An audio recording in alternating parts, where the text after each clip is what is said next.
plain to see. The vast potential scale of the human tragedy is only now being revealed.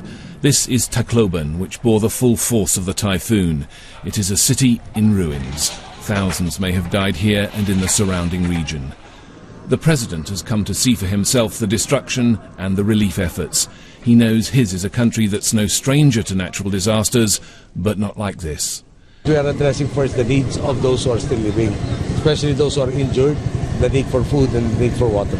As the president flew in, desperate survivors, many of whom have lost everything, were trying to leave. The rescue and relief efforts seem overwhelmed, and there have been reports of looting in Tacloban.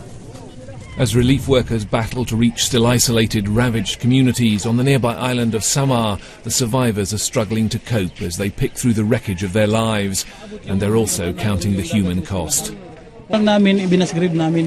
We just made a mass grave for 57 people who died.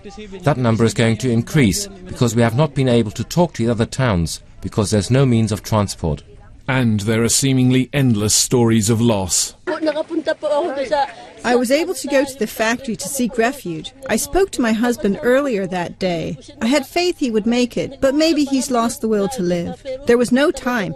He was on his way to the factory, but he was telling me there was water everywhere, and there was no time anymore.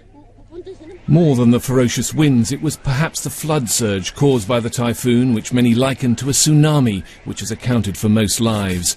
With an estimated 4 million in the Philippines affected by the storm, the United States and others are now offering help to the embattled Philippines authorities. Nick Child.